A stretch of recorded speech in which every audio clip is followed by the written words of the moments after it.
so mad. I mean, like I got scared, like that he got that mad at me. Pauly. Emil, what's up, buddy? What's happening, brother? How you been? Good. Much better this week, my man. Much better this week. And boy, do we got a show lined up for everybody tonight, don't we? Hey, that shirt is fresh, man. Oh, dude, you noticed. Yeah, look at that. I like it. Check this out. out. This was this side. Where'd you get that? You got it. Man, you got it from Poland? Sun. Look how I'm just white looking. I need to get some sun. Dude, a friend of mine here on YouTube, Austrian Stacker, sent me a gift. Now, he did a short on YouTube, and it showed like a bunch of Polish coins. And he said in the video, Pauly Buck, I need your mailing address. So I saw the video, and I said, dude, you got my mailing address. Hit him on Instagram, whatever. And then this came in it. Dude, stop it. What's up, Austrian? Where you at, man? Right? Right? So he happened to have another video on today, and he was a few American Eagles short of a tube, and I think I'm going to try and help the brother out, and because those are kind of tough to come by over there where he's at, and you got a package coming here shortly, buddy. So that's what the story behind this, dude. I love this thing. Thank you very much. So, guys, make sure you check out the website. We actually just did an update on there. Get on that mailing list. You get a chance to win that 5-ounce blackout. That right there. 5-ounce wood pour. Beautiful piece. That's going to go to one person. Another way to win, you can get on the Instagram page. That's going to be in the description section. So it's the Crucible's Instagram page, the Crucible's YouTube page. We got everything but TikTok right now, I think, right? Yeah, I think we're gonna hold back on that. Yeah, we're gonna hold back. That'll come later. Yeah, I mean, we got our own stuff going. We can't manage that thing too on TikTok. That's wild. Wow. So we got somebody on today, right?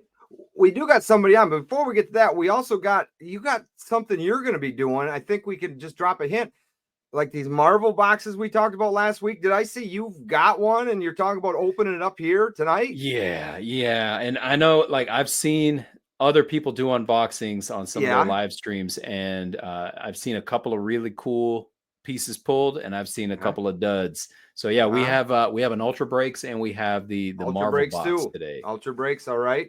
So that's going to be possibly. We'll talk about it when we get there, huh? Yeah, how about that? And so these did come from somebody near and dear to me. A good buddy of mine. I don't know if you guys ever heard me mention at least once in every show, Sean D'Souza. We got him on the show today.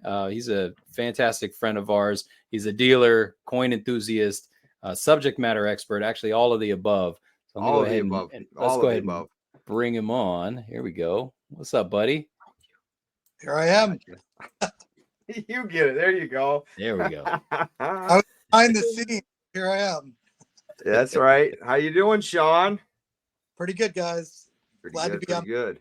Following it for about a few months now, or however long it's been since you guys started. So I'm a big fan. So you're the one. That's my dealer. I've been lurking behind the scenes, just watching this.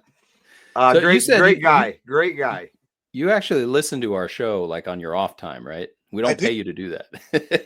No. I mean, my wife actually is the one who started watching it first. She's like, Pauly and Emil both have a show, and I know they've both been on for a while now, doing different kinds of material on YouTube in different forms. Yeah. I think this is the first collaboration you guys have done with the Crucible, and you've come up with a good title and theme, and everyone seems to be catching on, and it's going to be some big stuff on here. So make sure you keep on watching. Yeah, thank you. You're our first interviewee. You're the first guest we've had on the show, so we're happy to have you as our inaugural guest. Thanks for having me. I'm glad to be part of the team. At least 10. Man. So tell us a little bit about your company, what you do. I know there's some backstory behind it, but share what you will. Sure. So we're a collectibles company from Orlando, Florida. We've been in the business about 15, 20 years now. And, mostly now we just do social media sales, centralized mostly on Facebook, but we do Instagram as well. And we have a lot of accounts with different mints around the world, Germania and Mint of Poland. We do a lot of work with these mints that are in Europe and Australia and some of the Asian mints. And what we do is we wholesale and we retail all these products to our customers on social media. And we try to create, big collectible boxes. And, we started putting out Instagram videos of what people are buying, and everyone seems to be happy with what they've received so far. But, if you go back in our history, we've been doing this for quite a long time. But we've kind of migrated into mostly collectibles now, and it's been a successful venture for us. And I know that you started off probably as a bullion guy or as a coin guy in the beginning, but even you kind of branched off into doing collectible coins as well. Yeah, I think a lot of us do. It's hard to just stay in the one. Bullion is fun, but how much money can you make making 50 cents or $1 a coin? Everyone wants a little bit more than that, 10%, 15%, 20%. Margins are better on collectibles, and in the end, it's what brings more money to the markets, and your customers are happy. But also as a collector, the collectors are happy to keep on building their collection with nicer objects, more high-end objects. And we seem to be finding that more and more people are buying collectibles these days, and not just sticking to the cheap bullion coins. So. Right. I remember my first experience where I said, Sean's a good guy. I'm going to start exclusively dealing with him. I don't know if you remember it or not. It was about 1.5 years, maybe 2 years ago. I'd buy from anybody, whoever was selling. But I remember that there was a big lot that I had purchased with several 10th ounce gold pieces. And when the box came in and I started opening it up, I noticed that I was -1. And I was like, oh, this is going to be a thing, right? I was like, I'm going to tell him and he's going to think that I'm lying and I'm going to have to explain myself. And so I went through all the packaging. I was like sweating about it. I was like, Sean's going to get upset with me. So I told you, and like nothing, you were like, yep, it's in the mail. Here's the tracking for it. And I was like, wow, that was really painless. So I was like, from then on out, you got my business, man. So, that happens a lot of the time where, we're so busy that we forget an item or whatever it is. Everyone makes mistakes, but now we're really like ultra careful about not making mistakes like that. We take videos, high definition videos, and we take pictures. That's even on our eBay sales. Like we go as far as to take a picture and a video, and we send that to our customers before we even ship off the item, to have them cross-check that all the items are there before we actually ship it. And I think that's a good thing that, a lot of sellers just put it in the mail. They don't give you anything but the tracking number. Sure. We try, a lot of videos and pictures to make sure that people are on the same page as us. And I think that's a good technique, a good recommendation, for if you are selling stuff, try and take pictures of your items and videos before you ship it, and let the person know on the other end, this is what you're getting. And they're on the same page before you ship it. So. Yeah, that's a huge time consumption, but you're right, man. It's a big CYA. Yeah, definitely. But it's to cover your ass too. So yeah, for sure. Now you mentioned Facebook, you mentioned Instagram, but what is the business name? And we want to mention it a few times in this show to where somebody can find you either on Instagram or on Facebook, and we'll leave all that information in the description of the video. But what is the actual business name? What is somebody looking for? On D'Souza, but the business name is called FIDDA, or FIDDA. It's pronounced differently in the Arabic country where that name comes from, and it's pretty simple. FIDDA just stands for silver in Arabic, and as you know, we're big silver guys here, always dealing in silver more so than even gold. And I thought that was a good name to come up with. That it encompasses my culture. I come from India, but my wife's family is also Indian, but we have influence from the Middle East and from that region, and so we decided that a Middle Eastern word, an Arabic word, FIDDA, was a good fit for a company, and it comes out with a cool logo. You might be able to put that up in the video as well, just to show what the name is in Arabic when you get a chance. So. Yeah, that's awesome, for sure. Yeah, it's a great logo. It's a great name, and it's fitting. And one thing about that name is it just kind of it stands out. It's different. It's not your everyday so and so stacker or so and so this or that and that. It stands right out there. Yeah, and I wanted to do something unique that, you know, catches somebody's eye that, oh, I haven't seen that word before, FIDDA, you know.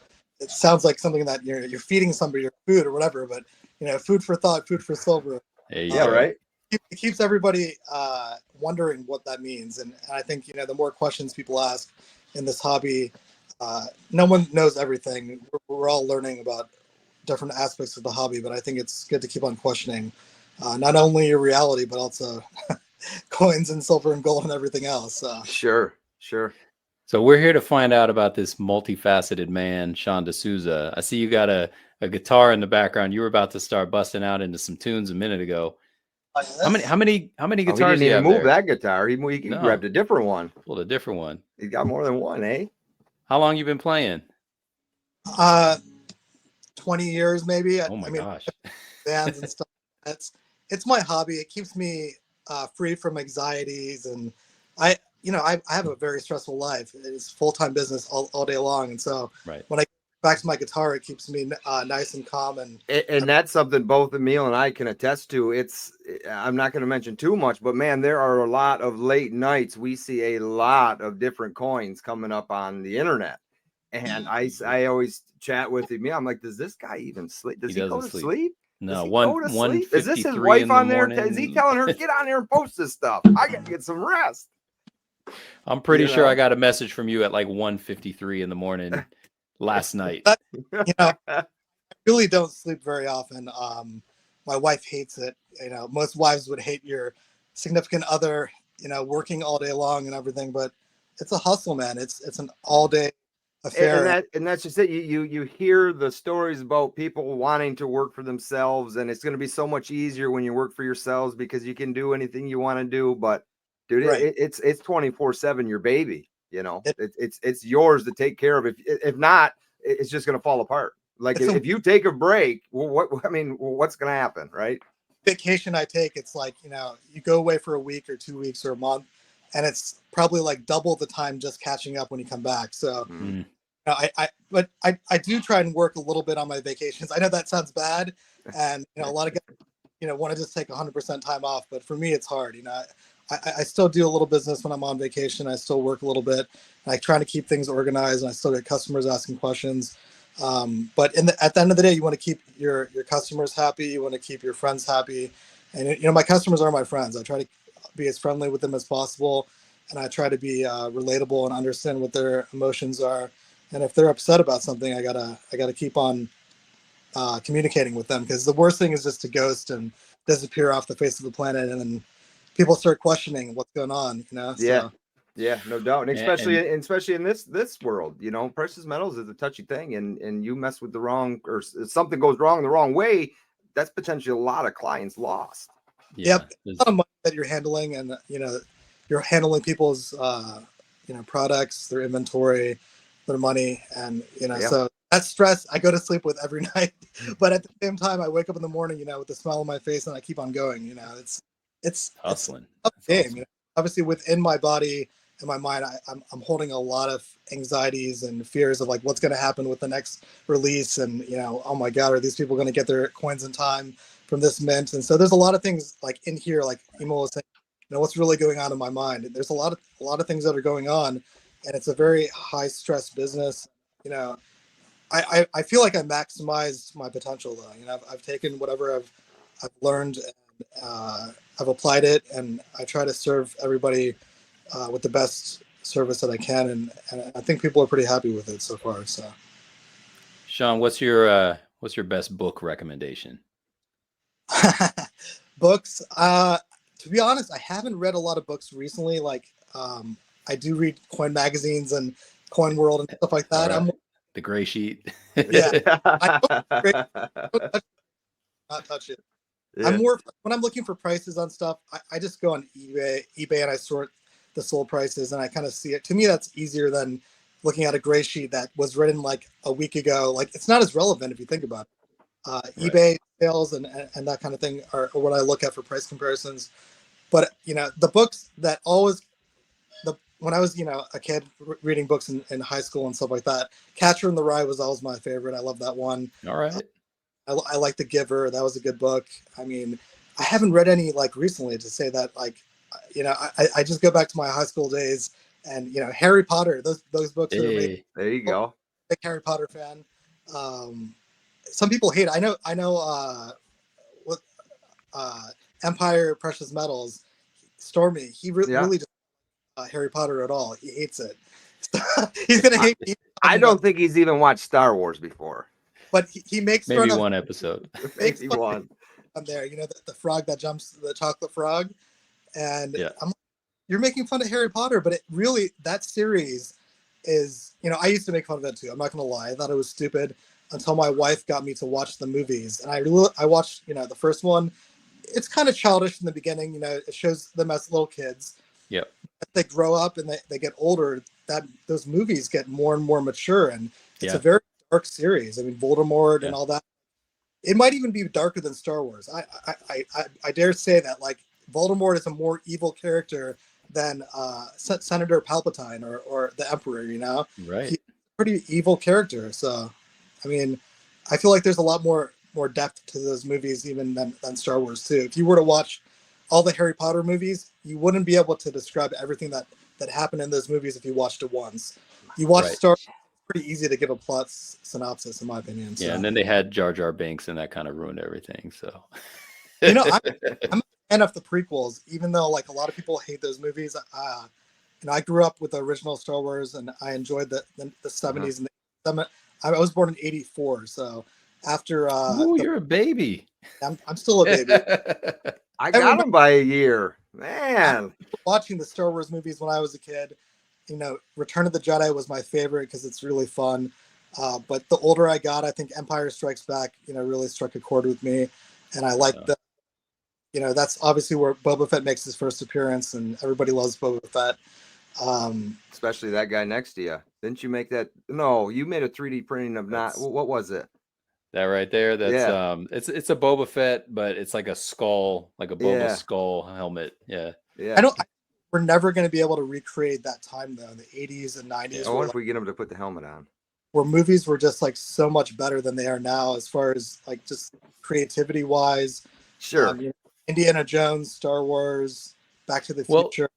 I think that's why, not sure if you've seen Stranger Things, but I think that's why Stranger Things was such a hit, because it was very reminiscent of that era of film.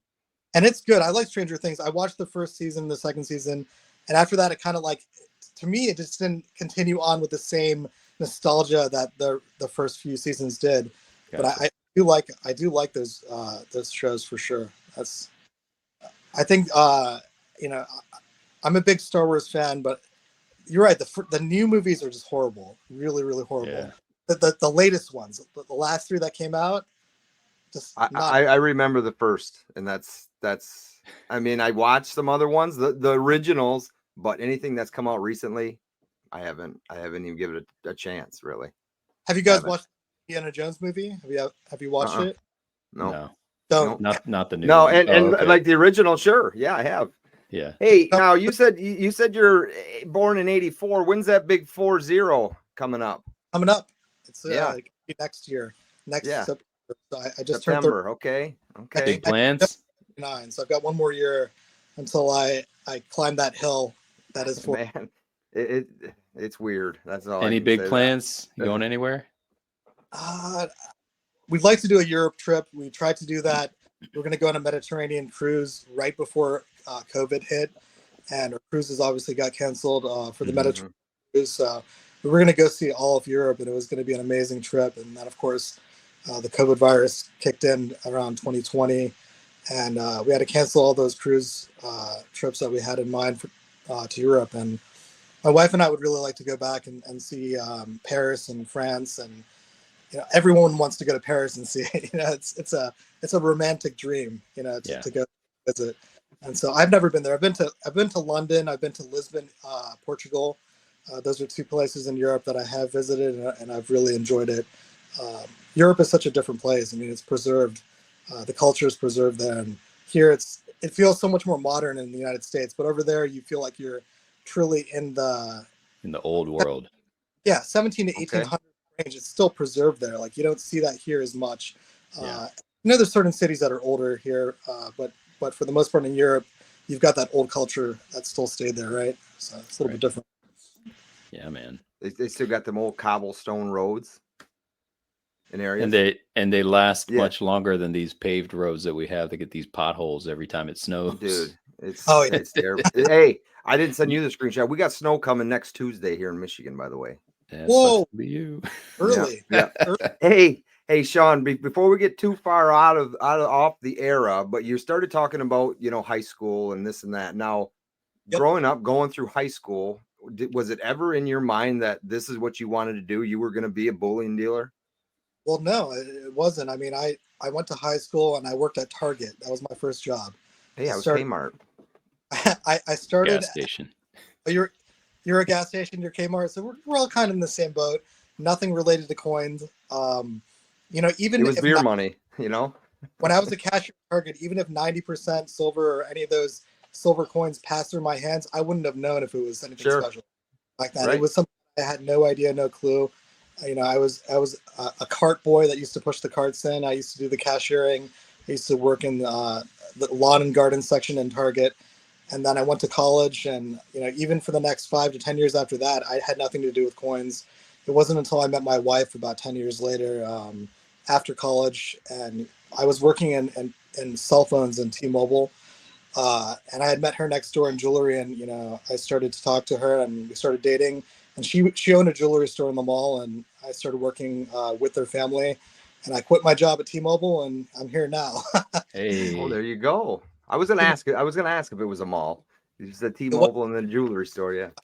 Worked in the mall, and the mall is horrible to work in. I don't know if you've ever worked in the mall before, but it is. I have. One of the worst places on earth. I mean, if you're visiting a mall, it's fun, but if you're working in a mall, it's completely different. And I'm glad to be out of it. But when I do go back, it's like I have a nostalgia though. Like it's like you hate something so much, but when you go back inside of a mall, you kind of like crave to be inside of a mall again, like too. Right, it's like, right. There, for sure. So. Right on, man. Malls are not going to be forever. Those things are going. They're going out the door, I think. Yeah. Me and my wife were just on a trip today, and she glanced over. We went to a Home Depot to pick up some stuff for the house, but we looked over and it's called like Birchwood Mall or something. She goes, "Is there even anything in that mall anymore?" I said, "I don't think so. You're ghost towns, I don't think so at all." Yeah, just great big parking lots with big buildings. So a history about my wife's jewelry store. Like they've been in business about 25 years now, doing jewelry at the mall, and they even came to the United States not working in jewelry or anything like that. And I think it was my wife's mom who started working for a jeweler at the mall, and she learned the business, and she decided, okay, I can do this myself, and she got a franchise and she opened it. And after that, the whole family started working with them, my wife and my father-in-law, and their son as well. And they took, my wife, all four of them, they got together and they opened their own store, like an inline store eventually in the mall. And then they opened multiple stores in different malls, and they created an empire out of it. I mean, during the Cash for Gold, they opened up a few different stores. They had like 3 or 4 stores at one time between, each person, my wife, my brother-in-law, my father-in-law, and my mother-in-law, they all worked at their own stores, each individually, like running employees, awesome. Buying gold and stretching it out. That is. At a certain point there, they basically were like, okay, let's buy gold over the counter, because we see these little stands popping up in malls buying gold and silver, and they're like, okay, we can do this. We can pay a little bit higher per penny weight or per gram or whatever, 10 karat, 14 karat. This business is buying it for $10, $15 a gram. We'll pay $20 a gram and see what happens. And so they started doing it. They got competitive. They put Craigslist ads up. And then the next thing they know, like everything is coming in 90% silver and gold. Man. And like it went from just nothing related to jewelry to everything related to coins and bullion. And when I came up, into it, I actually helped them escalate that buying into the coin, atmosphere or whatever. I was there, buying gold, but I'm like, why can't I get it more focused on coins and bullion? Because scrap gold is limited. You can only see scrap gold come into the mall during those peaks when the market goes really high. Everyone brings in their bags, right. And they sell. But when you're on a downward market, when the market is stagnant, there's only so much scrap gold that you can buy. And eventually, coins and bullion are something that lasts forever, and you see that stuff still coming in day in and day out. I mean, there's just so many coins that exist in the world that are silver and gold that it's almost like an endless supply if you think about it. It's like a never-ending supply. So there's always going to be that kind of business. I mean, there is scrap out there still, but I can't see the same thing happening where there's bags of that still coming in all the time anymore. See, and I like that he said that it's like a never-ending supply, except if you go down too many rabbit holes here on YouTube, they're going to tell you that there's a shortage and we can't find it. And where is it? And where is it? I cannot believe that at all. I mean, I feel like I have an excess of inventory, but you know, a good coin dealer told me once, and he lives in town, that, you know, as a successful coin dealer is not in it to buy, not in it to make money or cash or fiat currency. A successful coin dealer is in the business to build an inventory of silver and gold and get free silver and gold. Like, we're in it to have silver and gold at a discount and to buy it. And we just accumulate all this extra stuff, but it's really not a loss to have silver and gold in your inventory. It's something that you have, exactly, and you can sell it at any point for cash if you need it. But it's better to have silver and gold than paper or whatever. And paper in the bank, yeah. And these are things I've tried to explain to my wife too, because for a few years now, it took her a while to get used to it. But I said, it doesn't matter to me if this thing has a Batman on it or has a buffalo on it. In the end, it's going to be worth about the same. No matter, I mean, because the work I put in to get that one coin in my stack, it didn't cost me anything, but I had to put in a lot of work to earn that one coin.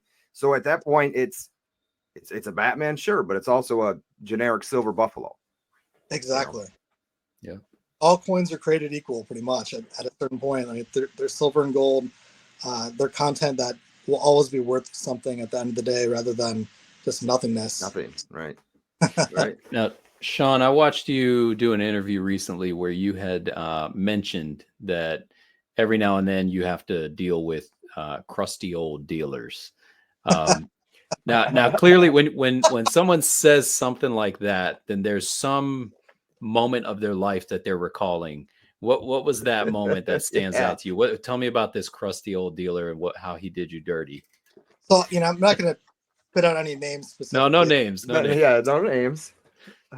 So, you know, I'm in this group on Facebook that's called Coin Dealers Helping Coin Dealers, and it's a lot of younger guys because, you know, it's on Facebook, and not the older guys are not really in that group because, you know, they're coin dealers that are old school and they don't really go online to trade. But to stay relevant with all these younger guys that are coming in, they kind of have to come into that platform as well. It's become a case where all these old school coin dealers are now on Facebook and Instagram, just like us, you know, 40-year-olds or 30-year-olds. And there happened to be a guy on there that just doesn't like me for some reason. And, you know, I don't know if it's because he doesn't think I have enough money or he doesn't think I have enough talent or whatever it is. But I think the specific reason to me is just that he doesn't think that I'm good enough for that crew, you know? And, you know, he's been in it for a long time and he's seen the ins and outs of the business more than I have. But bottom line is, like, that guy just doesn't like me, and he doesn't think I'm good enough for the coin business. And he seems to think that, you know, he shut off his doors to me, actually. I mean, I've tried to reach out and do business with him and try to sell him things, or I've even spent a lot of money with him, like thousands and thousands of dollars, and I bought his stuff. I've paid him quickly. And, you know, he's the type of guy that just doesn't want to treat his dealers like good customers and friends. Right. Like, he just treats them, he looks down upon them. I guess that's the word. And so weird. I butted heads with him, and I haven't friendly with him. I tried everything. I tried to befriend him, try to be nice. And you know what really pissed him off, and it actually does have a little bit to do with Emil, with what he said earlier, is that I message people in the middle of the night sometimes, like 2 a.m. And I think I sent a check or something, or a picture of a check, like at 2 a.m. one time. I'm like, check for your $10,000, you know, Gold Eagle deal or whatever it was. And he's like, why the fuck are you messaging me? Oh man. He got so mad. I mean, like, I got scared, like, that he got that mad at me for messaging him that. So mad. I mean, like, I got scared, like that he got that mad at me for messaging him that late. And so like I was like, I'm sorry, man, I won't do that again. And Sean, if you ever want to send me a check for $10,000 at 2 a.m, I won't be mad at you, bro. Yeah, I mean, add me in the group. It's cool. For some people, their sleep is more important than anything else on earth, and I kind of get that. My wife is kind of the same way. She doesn't like to be disturbed at night, and everyone's different. Everyone has their needs and their. But this guy is like out to get me, and he's a grumpy old man. Yeah, he's like that.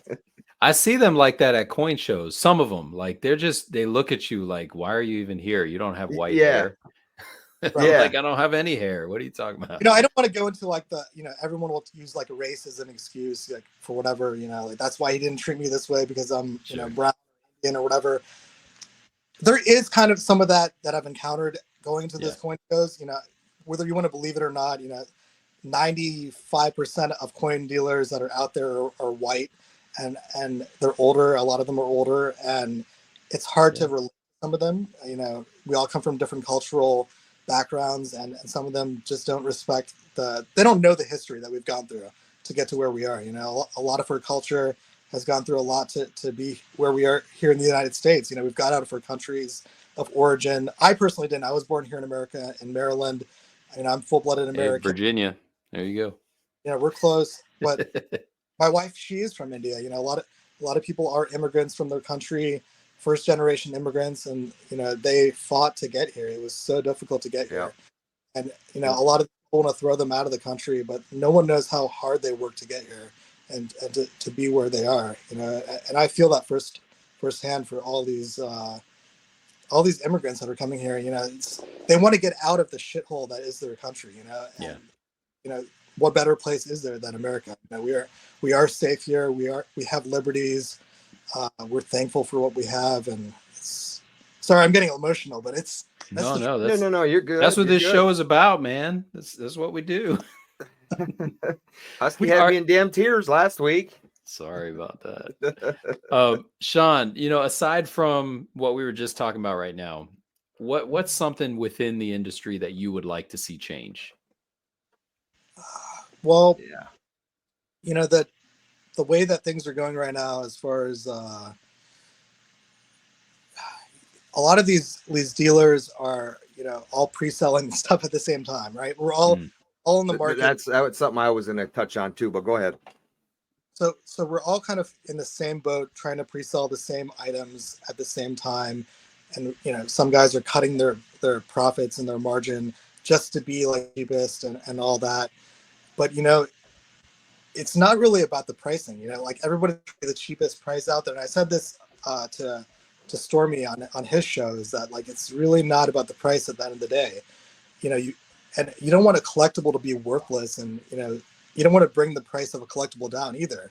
So you keep on cutting your price, and you make like this really nice object that all these mints have spent so much time making. Like they've sat behind a desk for like 6 months to a year, and they've spent all this hard-earned time. And like this is like, they're getting paid to make this item that they want to sell at the highest price point they can, and all that work, that hard work to make all these amazing coins, Germania makes, Poland, CIT, all these coins, they put so much time and effort into it, and all their effort gets destroyed by some guy on Facebook that just wants to be the cheapest and cut the pricing. Yeah.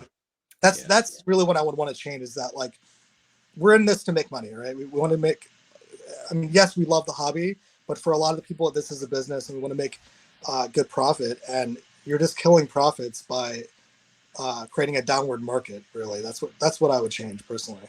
So, all right. And I noticed on specifically your Instagram account that you are people with business licenses to reach out to you, and I don't know if it's join your team or have something to do with that. Sure. Because as you said, if you get on Instagram, if you have anything to do with coins, if you're on Instagram and you're following these coin folks, you do see a lot of it, a lot of pre-sales, and it's all the same thing. And like you said, maybe it's $1 cheaper here or $2 more there or something like that. But for you're reaching out, trying to get people to come with you. mean, does any of that bother you? Obviously not if you're reaching out for more people to get more people involved, but does it bother you when, and I think you touched on it, that when you see that price cut, that somebody's trying to get more business to them for taking less money, or how does all that make you feel? Or, it's a free market. Everyone is entitled to the price cut and to bring things down to be competitive and to get customers. But we've instituted a lot of minimum, I shouldn't say I have, but a lot of mints have instituted minimum advertised pricing because of that. And that's in every industry where you have recommended retail price. And, with a lot of my listings now, when I put stuff for sale, I put recommended retail on whatever I'm listing to try and promote, like this is where I think the coin should be sold at. And yes, I'll give a little bit of a discount. And I recommend that the people that I'm selling to wholesale price it at a certain point to help preserve the value of that item, so that it doesn't just fall to zero. It's a lot of beautiful stuff out there. You don't want it to just collapse. So yeah, I mean, pre-sales are tough, and we try to get people that are going to be prepared for how tough they are when we are selling these pre-sales out to, or you asked about like the whole wholesale thing. Like I have to create a wholesale team that is like really well-rounded, but I also want guys that are very prepared for the fact that pre-selling stuff is not easy. It's not going to be like you just put it up and like that's the end of it and you make your money. Like you have to deal with a lot of customer service, and you have to be prepared that things are going to go wrong and you're going to get items later than what the mints say they're going to be delivered. It could be 2 months late. Even Stormy said he received something that was 6 months late for me. Things happen and mints end up getting put behind schedule. And so like that's another thing, is that like you just have to be prepared for the inevitable, that certain things are not going to arrive when we predict that they are, but they do arrive eventually. Sure. I mean, it comes down to a simple thing. Like I've bought those gangster coins, and it came down to they were having a capsule issue. I mean, that's an issue that they solved, which is great, but that put a delay on it. I mean, you're talking a big high relief coin. Yeah, I mean, if there's a capsule issue, definitely get it fixed before you get it out to the people. First year that happened, like the last year. So this was the Dillinger this year, and then last year was Bonnie and Clyde. So both years in a row, we received boxes where 90% of the coins had capsules cracked. And really the problem with this was that like the original coin, the Al Capone, was in a nice box and protected the coin in the capsule. Yeah, for shipping out. They just shipped all the capsules together in a stack, right? So they just put them 30 different stacks of capsules, and these are high relief capsules for the 2 ounce. They're very thick capsules. You don't bubble them properly or protect them properly. They're coming from Europe, all the way from Europe to the United States, and guys are throwing the boxes on the boats and whatever. Yeah, guaranteed.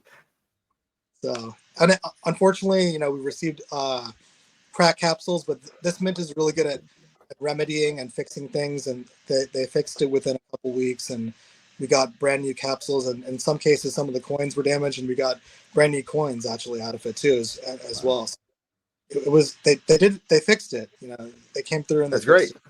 That's the thing, is that most of the guys here, when we make mistakes, if you're a good business, if you're a good mint, you're going to go forward and do whatever you can to fix your mistakes and make your customers happy. So I wanted to get your take on volatile markets. What's your dealer's strategy when dealing with a market swing? So when I was dealing mostly in Bullion, now I'm dealing more in collectibles. So collectibles in itself are like my hedge. Like I sell more collectibles and I sell less Bullion. And in the end, I just, because you make more margins on the collectibles, and the Bullion, you make smaller margins. And if there's a dip, you still lose money, but I'm making enough money on the collectibles to hedge out my losses. But, my older strategy was like when I was dealing in just like strictly silver and gold Bullion, dimes and quarters, silver eagles and stuff like that, is what I would do when the market would rise up. I would sell off all my inventory to the highest bidder. Like I would go out and find the highest paying dealer, and I would just sell it off, and then I would try and replace it if I needed to at a lower cost basis. Or when the market was at a downward swing, I'd put on the buy heavy, and I I would buy as much as I could, and I would do the opposite, and that seems to be the cycle. Is that you want to buy heavy when there's these heavy dips, and then you want to sell heavy when there's these big gains, but people still get caught in the middle and they lose money somewhere in that strategy, unless you have a computer that's hedging all your transactions with paper hedging, which is what all the big companies, Jam, Bullion, and APMEX, everything is covered by a paper contract, so that they can never lose money. Even if the market dips, they're not really losing very much money on the swings of the market.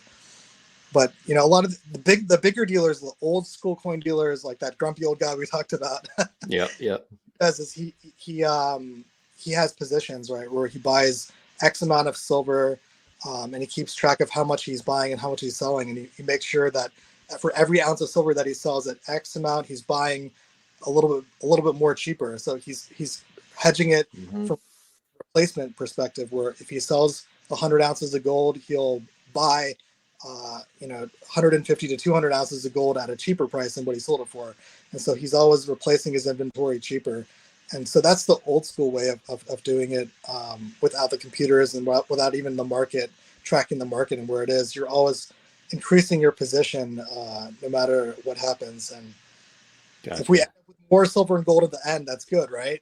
Yeah, exactly. No, for real. So what do you think on the flip side of that, what do you think is the rationale, the human psychology behind why buyers, right, that they do the opposite? They like to buy like a frenzy when it goes up, and then when it dips, they don't want to do anything. They like freeze. Right. It's the FOMO, right? Everybody sees everybody else buying, the fear of missing out, and so everybody kind of follows that trend where you see your friend or your family member buying, or people buying, and it's the cool thing to buy. So let's buy all together in a group, and it's like the lemmings going off the cliff. Like we're all going to go to exactly it. Yeah, the cliff, and that's really what happens. Is that there's just too much emphasis on following your peers. Not enough people think for themselves, like, oh, should I really be buying right now, and following this whole FOMO attitude to buy everything at the same time. But in the end, you have to think for yourself, and like, this is your hard-earned money. Focus on when nobody's buying, when nobody wants to buy. That's really when you should be buying. When the market is dipping and people are like, oh, I'm not going to touch that. Like, that's when you should be buying. That's when you should be getting. I even told you saw me like a few weeks ago or 3 weeks ago before the war hit. I put up 1/10 ounce gold to a group at like $1.99, and I put some quarter ounce gold at $4.99. And I told everybody, I was like, you guys better jump on this. This is nobody touched it. Nobody freaking touched it. Nobody wanted it. And now everybody's like, oh, we're going to get those $1.99 1/10 ounce gold coins. Yeah, you can get them 2 weeks ago. That's where. Yeah, now they're $2.30 again. It's a timing game. I can give as much recommendations in the end to people, and at the end, everybody has to follow their own gut instinct, and be their own winners in the end, or losers. I feel bad, when I sell something to somebody and then they lose money. I mean, everybody does to an extent, but I really feel for the guys that personally, like, they take an item from us and they think they're going to make a lot of money and lose money. It could be like a week later when they're losing money too, or where they're selling it. And I wish everybody could win. I wish everybody could make money all the time, but that's just not the way of the world, right? That's not the case. No. Right. No. Well, what do you think? Speaking of making money and losing money, I mean, you got something in front of you. You potentially could be making some money on, or you could be potentially breaking even, or you could be losing a little money. So Sean, Sean, you had recently sent me a package. It came in the mail. It had Ultra Breaks. It had Marvel. So I'm gonna have Pauly switch cameras for me. Pauly, if you want to pull up the other camera. Got you. I'm going to unbox both of them, but I want you to give me your dealer's perspective, or even like an investment perspective on these. And please be raw and real on how you feel about these, this format of coins and collectibles. So I see you got some, what is that in the background too? That's Oh yeah, that's Magic the Gathering, and I actually have this cool piece. And all of these are from Sean, by the way. Right on, right on. Oh yeah, I remember those. Yep. So Yep. these sets, the Marvel sets and the Star Wars sets, is that they're mystery sets. You know, no one knows what's going to be on the inside of them when you're buying them. Right. The dealers, a lot of these dealers now are stockpiling these for themselves to put them on eBay or whatever at the highest value. So they're not really not really serving their customer base when they're buying stuff. And that's kind of what me and Husky talked about. I do a lot of talks about these ultra breaks and the thing called vault boxes, right? Both these companies work pretty exclusively with sellers on, I don't know if you're familiar, Whatnot. And they have a big break day where they've already gotten, let's just say 50 or 100 of these ultra breaks or 20 to 25 of these vault boxes on hand the day they release. And then they all do these pop-up sell shows where they do end up selling for much, much more money. And that's all fine and dandy. But when a guy like myself tries to go on vaultbox.com and the website crashes like the US Mint when they were selling those V75 Eagles every single time, it gets a bit annoying to not be able to try and get your hands on one to be able to pay the retail value rather than the secondary value or third value. So Sean, what am I looking for in here? So on these, we've got the Morgan and Peace. These are the reverse proof Morgan and Peace sets, right? Or what are no proof? Standard proof. This is the MS. So, sorry, this is the Mint State Strike.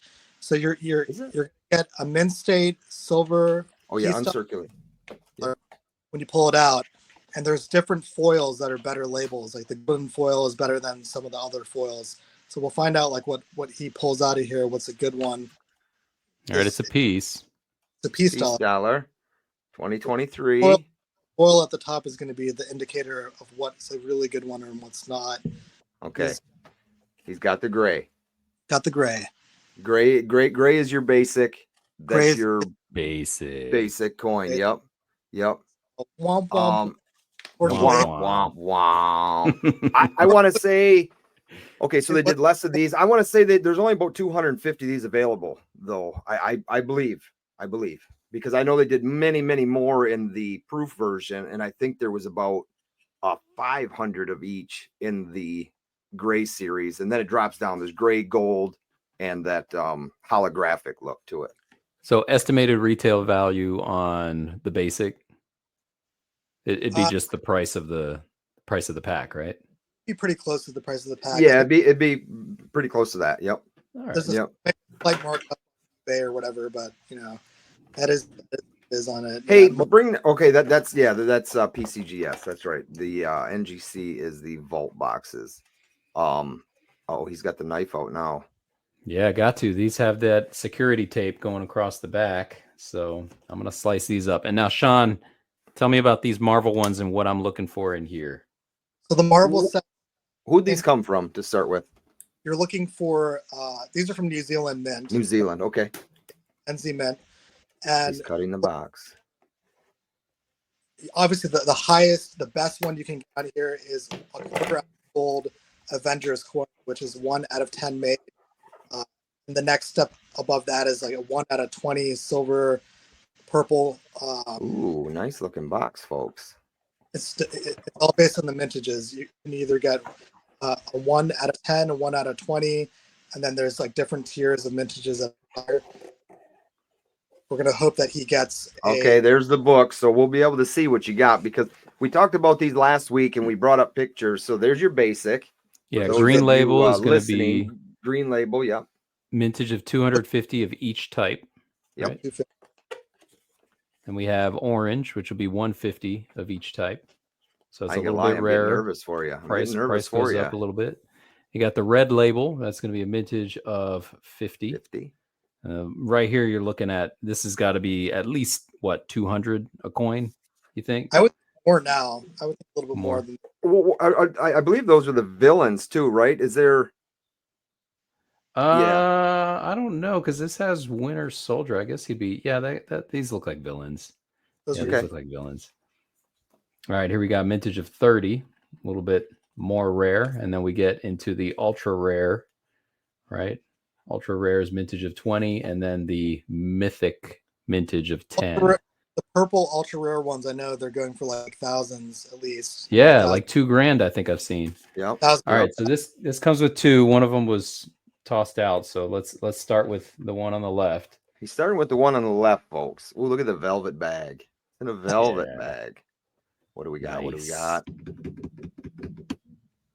That's a green. I see green. All right, we got green. Green is basic. I got Iron Man. Oh, number 10 of 250. That's not bad. Pretty good lower. Yeah, that's a lower looking number. Iron Man. It looks good. I like it. I'm a fan. Flip that around once. All right, we'll see what's on the other side. There we go. $2. All right, so that's good. I like this one. That's nice. I'm not mad at that. That's cool. All right. And the drum roll. Coin number 2. Coin number 2. So we're praying for purple. It's not a purple. I see orange. Okay. Or no, this is a little lower. This is red. That's red. This is mintage of 50. 45 out of 50.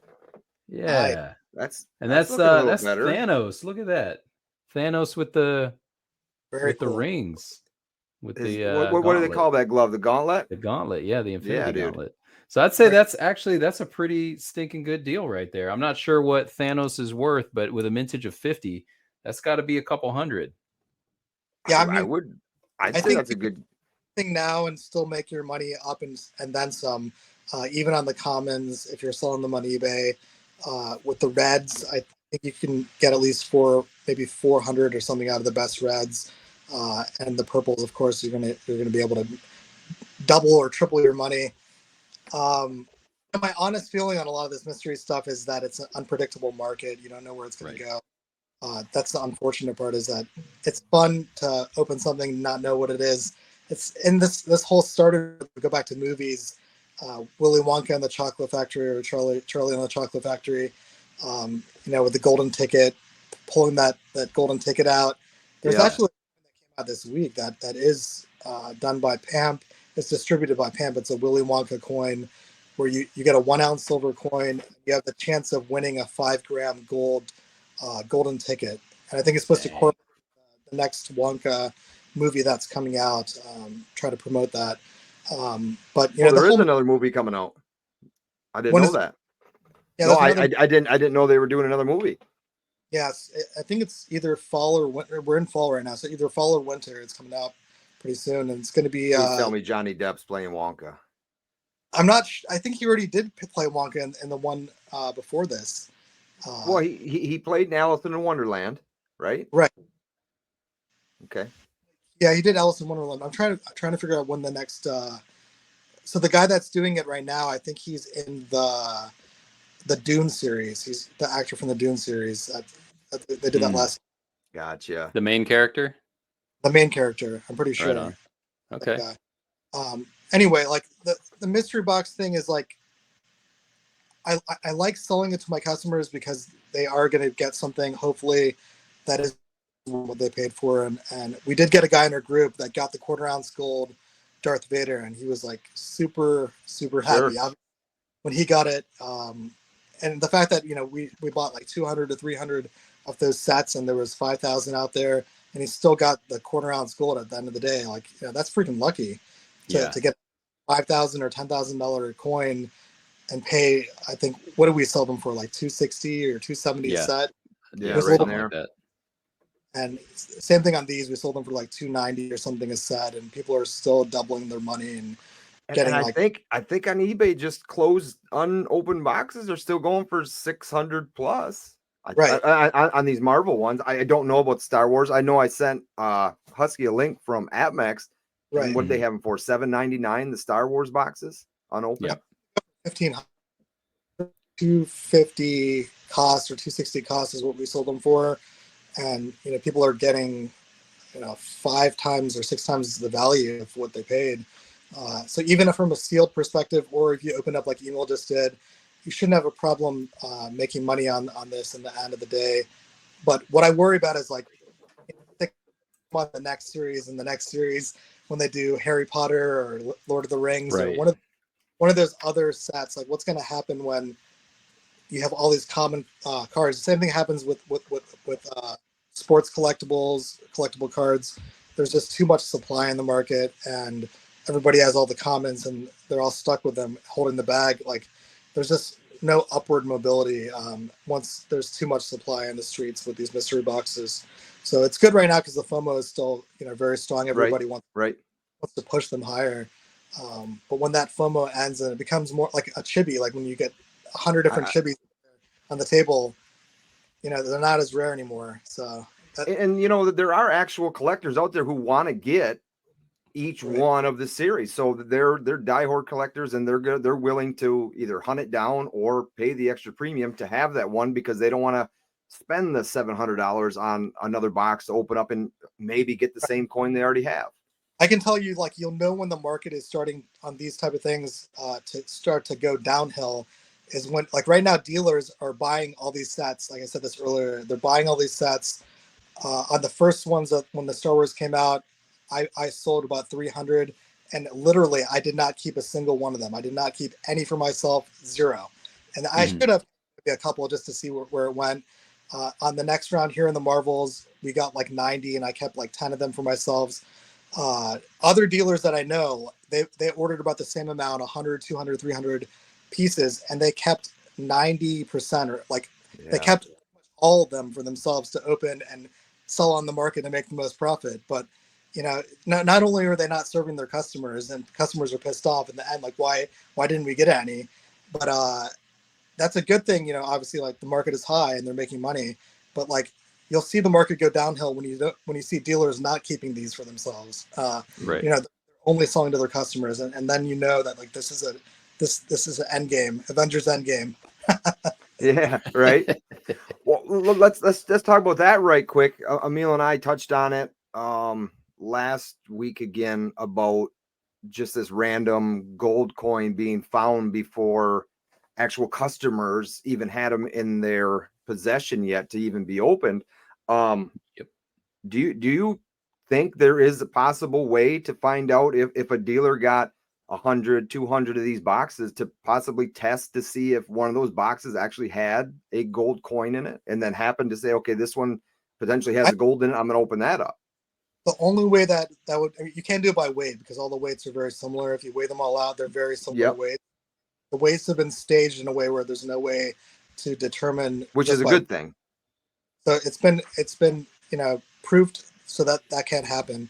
But if you have like a metal detector that's like extremely strong, I would think that you might be able to at least get a reading on one versus a silver one. But you wouldn't be able to verity. You'd just be able to tell like this one is gold. It might be the only possible way is a super strong gold spectrograph or something like that would tell you the gold content. But this is a coin. This is a quarter ounce gold coin. Yes. And, these machines that test gold content are very sensitive. Like they can test a 1 ounce gold or like a large piece of jewelry from far away. But if you have like a really thick box, like the Marvel boxes are huge, it might not even do the trick. I mean, I think they've made it in a way where there's no way you can figure it out. And the guys what about detectors though that go on beaches and they find somebody's 10 karat gold ring that's buried a foot below the sand down? Yeah. I get to these guys bringing out their gold testing the beach sand kits. I haven't seen them bring them out to the on the Marvel sets, put the Marvel set on the floor. But you're talking about 25 grand payday, possibly. I mean, I'll go to Home Depot and pick up that metal detector. That's what I'm saying. Has in volume anyway, and like these dealers are getting like up to like 300 or 400 sets versus the guys in retail are getting 5. They already have an advantage there where like they have so much supply and the numbers are in their favor that they can do this and open all the boxes and still get it the old-fashioned way, just tearing open boxes too. So yeah. And Emil and I just found it fishy that the very first one we see in the Marvel boxes is a gold coin, which was just fishy is all. It was weird, but you know, with the Vaders, like I did not imagine one of the guys in our group to get a Vader. No, I was like, exactly right. That no was way. cool. That was cool. And there's another dealer, you know, that I do a lot of business with. One of his customers got one. So we calculated that at least from the circle of dealers that we know, you know, there's only 10 mintage on the Vader or these Avengers. Of the circle of dealers that we know, which is only like 20 or 30 in our close circle, like we all got our supply from the same place. And if they're still getting a couple of gold coins out of those, like that's a pretty good odds there. I mean, somebody's gonna, and they did, which is surprising, but of course the common man, most guys are not going to get it. So the comp on the Thanos coin, I'm seeing it was 634. That's the most recent comp on eBay. And that's for number 30 out of 50. Nice. So not bad. That's a good payday. Thanks, Sean. That's cool. That's cool. Yeah, you should still be able to make a few hundred, I think, 400, 300. For sure. So Sean, as an entrepreneur, right? We were talking about this earlier, you being hustling 24/7. Just wanted your take on, what's your take on college, like sending your kids to college? I know you have small ones. How are you preparing them for the real world? So, you know, education for my family, 100% is like, we're just talking to my wife today about this, that I haven't like sat down and talked to my kids very often about things because I'm so busy. But when I do, like, it's amazing to see their learning capacity. Like my little girl, Amira, like she speaks Spanish and like she's only been in school for a few years now in, you know, a Spanish speaking school that does institute that. It's a private school, but she was like testing my knowledge on Spanish words and stuff like that. And like her knowledge base is like so high for just being in school for a few years and knowing, and she's only in first grade right now. And she already is like halfway through. Yeah, that's cool. Yeah, so these private schools are really pushing like a secondary language very early. Like when I went to school, I didn't learn shit at that age. I can tell you that. When I went me neither. Or maybe high school, but they're starting these kids very early on secondary languages, mathematics skills. Like, you know, the other day I was teaching my kid how to do algebra. Like, you know, 1 + x = 10. What is x? Wow. She figured it out. She's like 9. You know, like. And we're Indian, like, so Indians in general, like, are very big pushers of math. Right. I'm more of a language arts guy, honestly. Like, I like writing, I like reading. I think my writing is better than my mathematics skills, but my wife is really big into math, and she instituted that very early with her kids. I'll be honest, I started in high school, I went to college, I dropped out after 3 years. I stopped going to college, I went back when I met my wife, and I finished my college degree. And I got it in information systems management, and I got it in psychology. But I don't use any of that shit today. I mean, I'm a coin dealer. I use maybe 1% of the marketing and psychology part. I just think, you know, from an analytics perspective, I use it to analyze my customers and stuff like that. But I don't use what I was taught in high school. So if you ask me like what I really do with my degree, I don't truly believe that it's necessary for everybody, but I think that the people that do need it and that do foster that those educational fundamentals early on, you know, they can work in a career that doesn't require hustling as we do. Like we're hustling our asses off all day long, but like you could be working and be in a career and you make 10 times more than I'm making. You know, I love what I'm doing, and I probably wouldn't change that's just it there. I wouldn't change it for the world, but some people don't enjoy the hustle. They don't want to work as hard later on in life. You know, they want to get a career. They want to work their 9 to 5, and it works out for some people. And that's really my take on it, is that I wouldn't be here if I didn't have the hustling mentality. But the guys that don't have that like sales shark edge or whatever it is, it's like a little, you know, something fuel that's like boiling inside. It's a fire. All day long, and I can do it, but some people just can't, you know, and they have to work for somebody else or do a career based. And my daughter is so smart though. Like she is going to be like a doctor, a scientist, an astronaut. I don't even know, but she's on that path where she will do something like that. So I'm very confident about that. That's awesome, dude. That's got to make you proud for sure. Yeah, I'm very happy. Man. Well, I think there was something that you wanted to show us. Oh yeah. So we did release this week. You might have seen it. Are we ready? This is Okay. There he is. One that we released this year. Hold on, let me see that. Right on. This is the white horse. Let me do this. Beautiful. Show that one more time. I'm gonna bring you up solo. There you go. I think Pauly has some preloaded images that we can show to give a little bit more detail. But that's the white horse that he's talking about. That released this week, right? Yeah, that was this week. We produced it. Oh, he's got it in his hand too. I thought that was just a show box. So it's a white horse with 24 karat gilding. Okay, so that's plated. Yep, 24 karat gold plated. 1 ounce silver. 1 ounce silver. 1 ounce silver. Okay. Now, Sean, is this like the Four Horsemen white horse, or is it Four Horsemen of the Apocalypse? All right. Pathian Mint. They actually made a bullion version of the coin.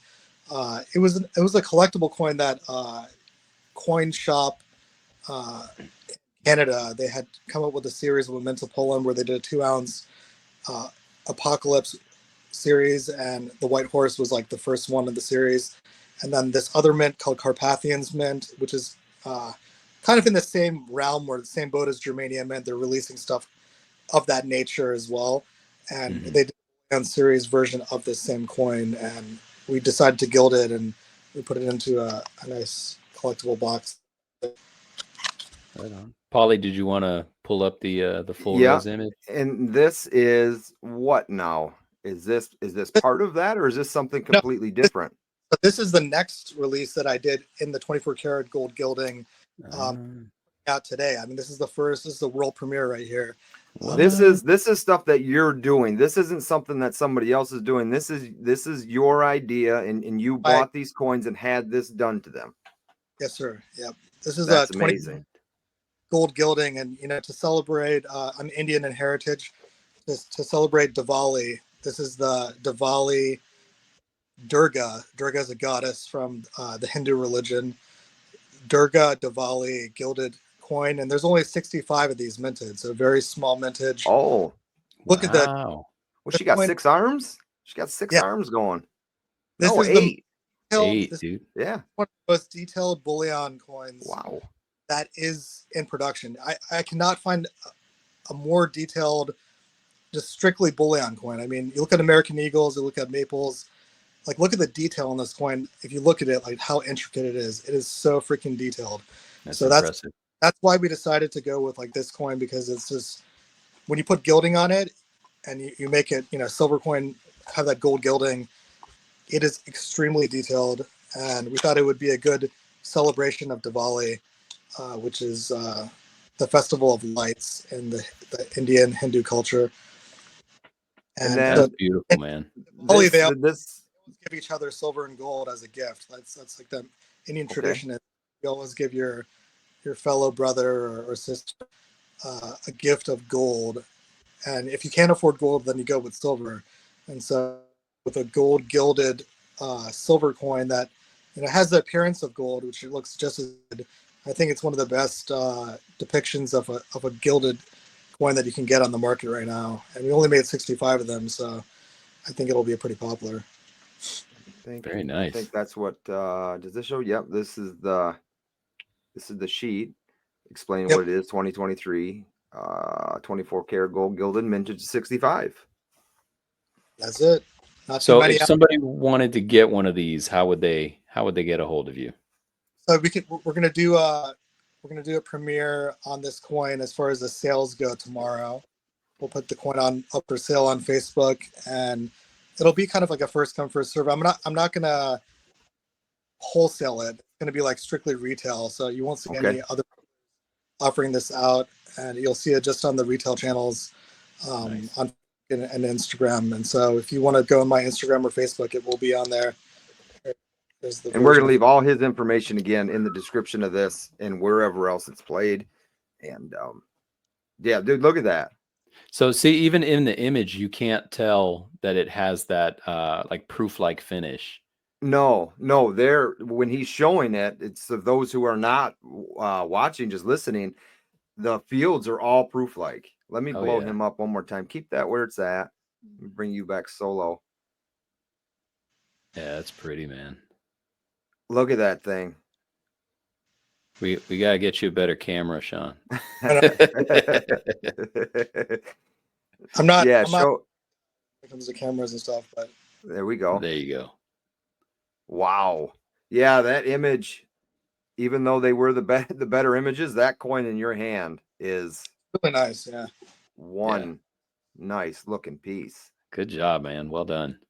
Okay. All right. So, Sean, I got one more question for you. Then I'm going to pass it off to Pauly if he's got anything else. Where do you see the industry going over the next decade? That's a good one. I think introducing modern coins to the young folks, Marvel and Star Wars and that kind of thing, getting people into the hobby that were not normally in the hobby.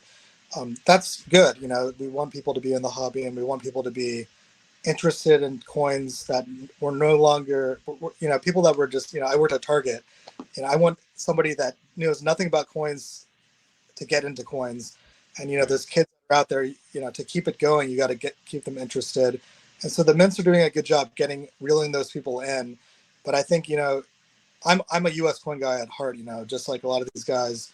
I think it would be nice to see a lot of these older coins, the Morgans and the Peace and the commemorative $50, all those older coins. I think it's also good to have a good foundation of knowledge on those classic American coins too. You know, that could be a dying breed if you don't keep people interested in that as well. So I think, you know, the market is heading in a way where know nothing about coins and bullion or getting into it through these Marvel sets and that kind of thing. And I want to help foster that. That's why we try and sell a lot of the modern stuff. We still do sell some of the old coins, but you know, our focus is only at the moment just on releasing the newest mint releases from all around the world.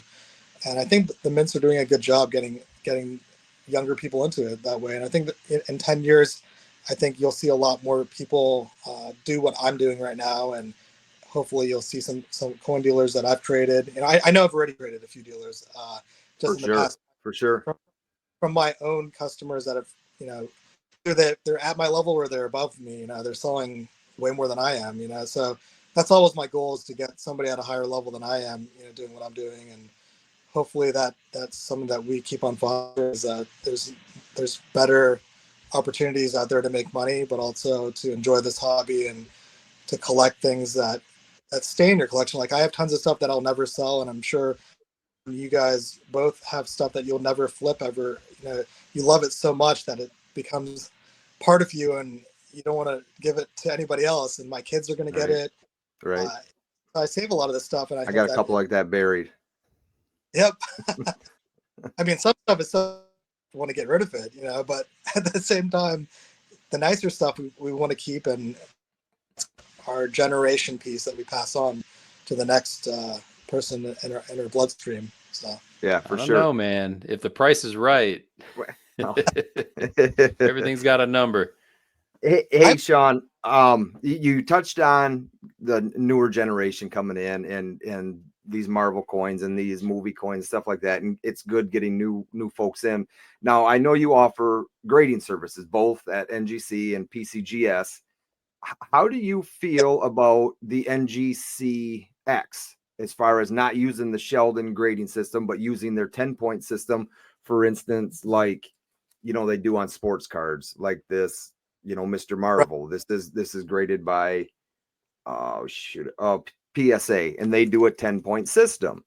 And I've noticed, I don't know if PCGS is ever going to switch to it, but and then there's also CAC and Annex, or CAC now and then Annex as well. But you offer to your clients grading service that you'll send those coins off to either NGC or PCGS, whoever they prefer. But how do you feel about that NGC-X? And are you able to get anything graded in that 10-point system yet? So you have to be a certain type of dealer at a certain level to get those coins slabbed. I think they only allow certain authorized dealers to make those NGC-X 10 slabs, like the vault Vaultbox guy, you know, that owns that company.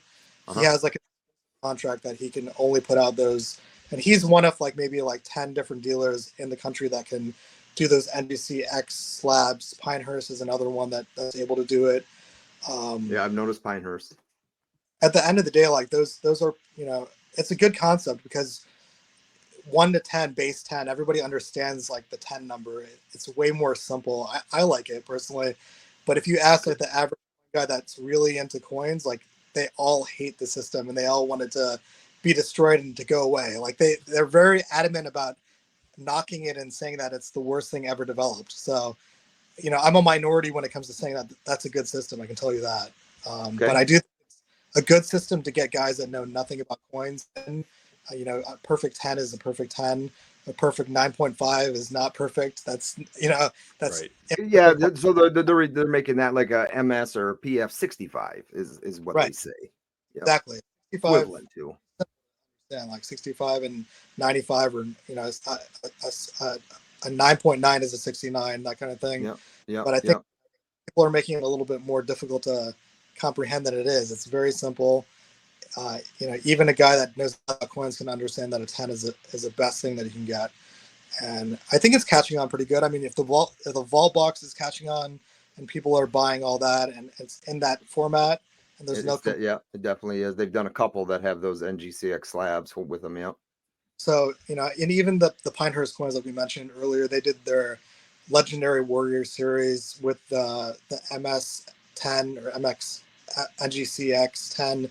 They put them in slabs and they sold really well as well. So I've had good luck with them. I think I've sold a few Eagles as well that first came out in that NGC-X 10 label, and everybody jumped in it. You know, just like the knack grading coins when it first came out.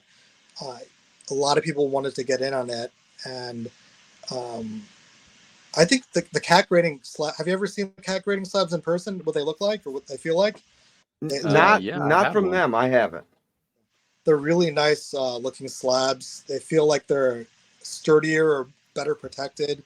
I really like them. I think their quality of stuff is awesome. Knack is a really big force in the industry especially for old coins, but they're releasing Eagles in those as well, and Morgans and stuff like that. So I think it's a cool concept. I believe in it.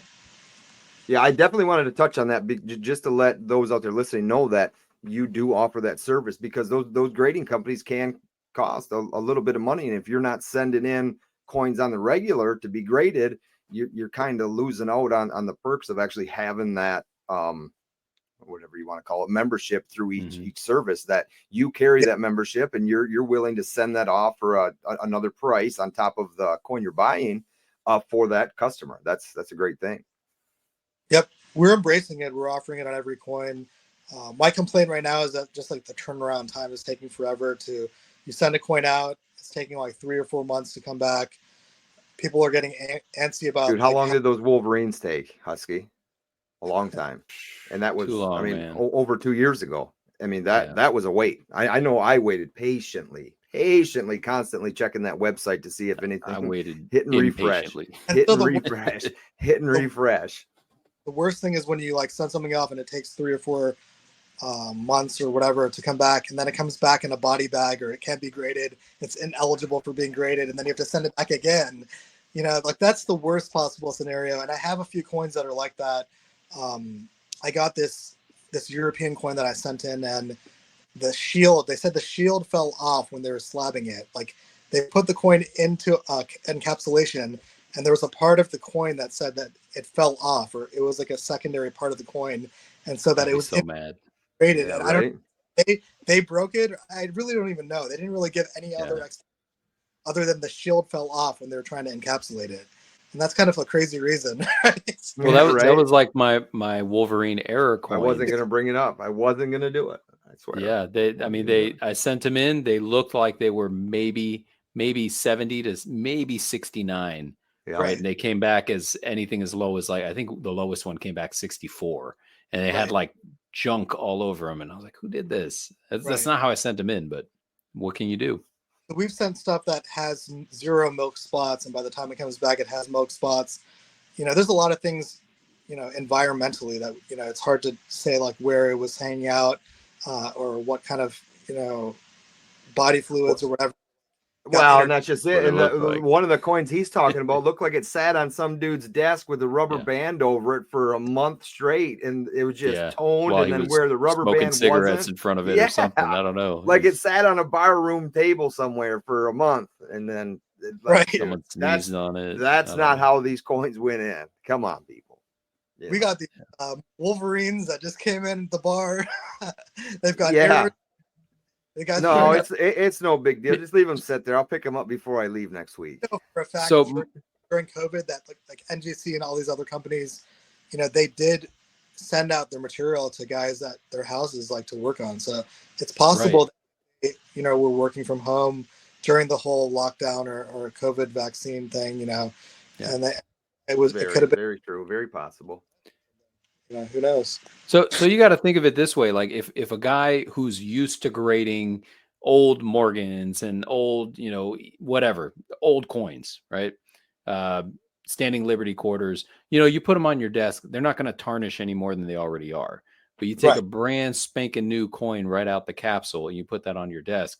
It only takes a handful of days for it to start picking up and whatever's the in climate the air you're in and what have you. Mm-hmm. Yep. I mean, the coin is that there's so many coins that get submitted every year, and they're off the market for that time that they're in the grading period, 3 months, 6 months, or whatever, and then they get onto the market, and then it's like a whole like pile of graded coins that are now 70s. Like the market's changed very drastically when you see more 70s on the market. And I'm dealing with a deal right now that's we came across some 1986 Eagles, and we submitted a few of them, and like it's just crazy that that there's some coins that you haven't seen for decades that come out of the woodwork, get submitted to NGC, and the 70 population is higher or lower or whatever. All of a sudden it was at a low point, and now it's at a high point. And so a lot of the times, like I have a 1991 Silver Eagle 70 that used to be a $35,000 coin, and at the high, and at the low, it's like I don't know, even 2000 is the last time I saw it. It's just crazy. Population can affect that so greatly on certain coins that are found out of nowhere. Yeah. So, did you get an 86 and 70? I haven't got the results back yet, but I have a few, and we'll see what happens. Hopefully we get good luck. Yeah, definitely good luck. There were orange tubes, which is the original orange tubes that they call them, or the green ones, and so we're hoping that we get a few good ones back in this batch, and we'll see what happens. Very nice. Sean, I want to thank you for being here, man. This is really awesome getting to talk to you, getting to know you a little bit better, and I know we're going to have a lot of good deals in the future, but maybe we'll bring you back on the show down the road. And I know you had mentioned definitely.